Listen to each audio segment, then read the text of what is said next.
Good morning, guys. Happy Thursday.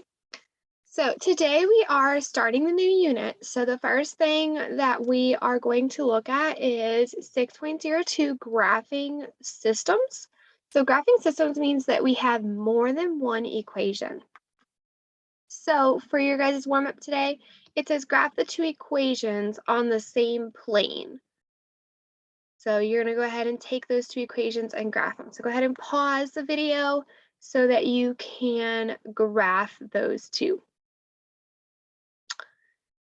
If you graph them, okay, you should end up with one line that looks like that. So that is your 3x minus 5 line. And your other graph should look like that. Okay, 1/3 plus 3. Okay, and guys, you can also pick those key things out. Remember that -5 means negative 5x or y-intercept, and then y-intercept of 3. So if you look at your three pictures here, the graph that is similar, that's 3 and -3, so that's not it. This one's 3 and a -5. So that one is the similar picture. Okay, so it should be the third choice there. So today's goal is how can we find a solution to two equations graphically? So today is going to be a lot of graphing by hand and graphing in Desmos. Make sure you have that Desmos pulled up. So the first method is graphing by hand. So what you got to do is we are going to graph the two lines, and the solution is where the point or where the point where both of them intersect. So in this example here, we can see they both intersect at 1, 3. And you can also plug it back into both equations to double check it. So if we plugged in 3 in for y and 1 in for x, that gives us 3 equals 3. And then again, if you plug it into the other equation, it's also a solution. So it has to be a solution in both equations. So if you open up your show your work box for number 2, we're going to do this one by hand. So again, remember that's our y-intercept. So we're going to start by graphing -3 on the y-axis. Okay, and we want to use the slope, which is 2 or 2 over 1. So if I start there, I want to go up 2 and over 1. So up 1, 2 and over 1. Up 2 over 1. And you just want to give yourself enough points to be able to create a straight enough line so we can see where they intersect. And there is going to be a little bit of error in these because remember, you're going to have, some human error. So once we get there, we might have to kind of use our rounding. So the next one, our y-intercept is 6. So go up and put a dot at 6. And we have a slope of -1/4. So we want to go down 1 this time and over 4. 1, 2, 3, 4. Okay, so if you look here, that looks like it's going to be our point. But see, like my blue line just doesn't exactly go through it because again, we have little human error. Ooh. So if I connect those points,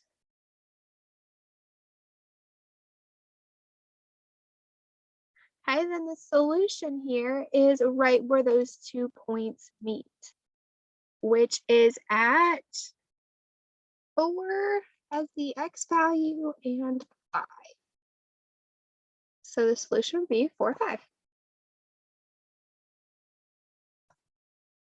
And you can also go back and check that answer in both equations. So number 3. It says find the solution. Hint, you need to graph to determine which is the ordered pair. So this time we don't have a graph, so let's go ahead and use our use Desmos for this one. So copy those and paste them into Desmos.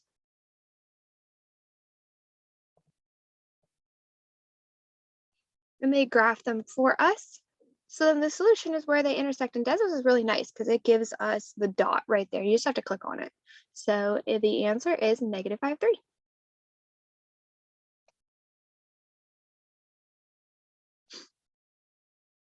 The next piece is determining if these are consistent or not. So there's some special cases. So we've already seen the regular case where there's one solution.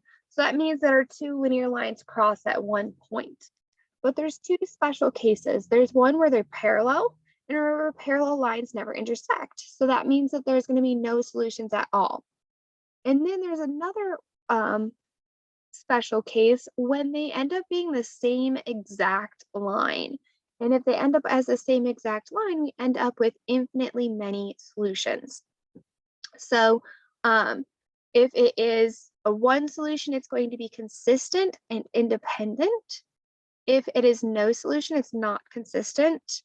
And if it is infinite solutions, it's consistent and dependent. So in order to determine if these are consistent or inconsistent, we first have to graph them. So go ahead and you can graph them in your Desmos.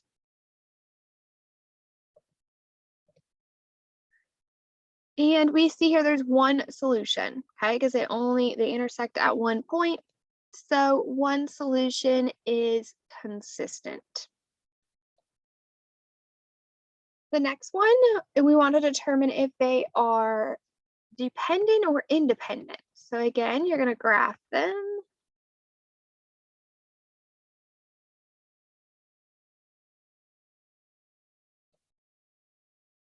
And we can see that they intersect at one point again.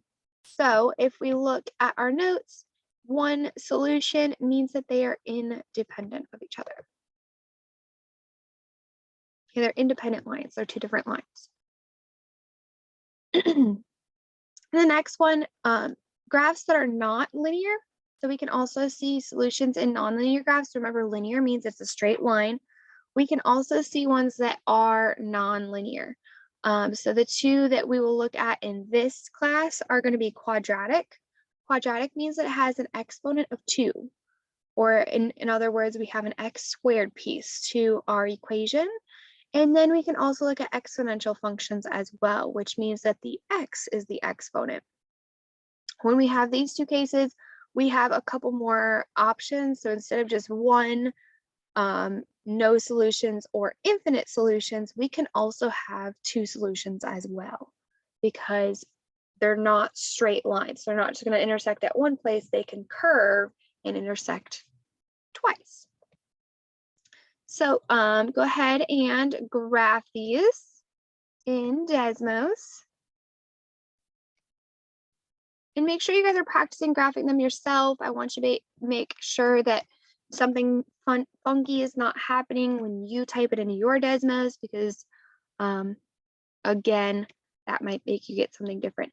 And if you copy paste like me, see here that this 2 to the power of x, we need to make sure that it ends up as a power of x. Right, so here we can see the linear line is a straight one, and this is what an exponential function looks like. It looks like a curve. It's I always think of it as kind of like a rocket for some reason, and you start off slow and then it explodes. That's why it's an exponential function. So see here we have two solutions, and looking at our answers here, we want to find both of the x values. So we've got -3.145 and 1.551. So should be these two. So it's just asking for the x values there. The full solution, you can write the whole point as well. This one, it says, is the system above consistent or inconsistent? Okay, so again, remember, consistent means that there is a solution. Okay, so since we have solutions, it's consistent. Here's some Desmos notes for you guys. So we have talked about the linear function. That means it's a straight line. And that is the linear regression line that we used in statistics. We can also do the same thing for an exponential function. And the parent function for an exponential function is y1, the squiggly a b to the x1 power.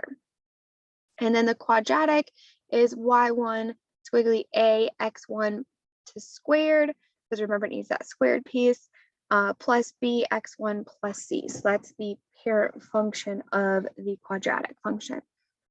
So what we're going to do below is we want to type this table into Desmos. So go ahead, and we're going to add two different tables. The first table is going to be the first x and y set, and then the second table is going to be the x and g of x set. So we have -3 through 2. Okay, so go ahead and type those in for yourself. So once you guys have them graphed, this is what it should look like. And you guys can even go ahead and click and hold the dots. And if you click line, it will give you what it kind of looks like. So if we look here, we can see that the red line is linear. So that is a linear function. And then we could see the purple line here is a quadratic, because it's kind of like doing, or not a quadratic, an exponential function, because it's exploding. And we want to find where they intersect. So we can see here that they intersect at 0, 2 and at 2, 8. And even if you guys look in the table, okay, that's where the y values are the same. So those are our two solutions, so 2, 8 and 0, 2. So make sure that you guys have all of those answers correct. You guys can rewind and watch it again if you need extra help on the ones below. So what I want you guys to do is I want you to complete 9 through 12. Leave me any comments or questions that you have as you're going through them.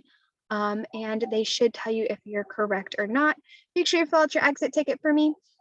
Your guys' homework for today is the 6.02 OHS quiz. So complete that, and I will post another video again for tomorrow. Have a wonderful day, guys, and happy Thursday.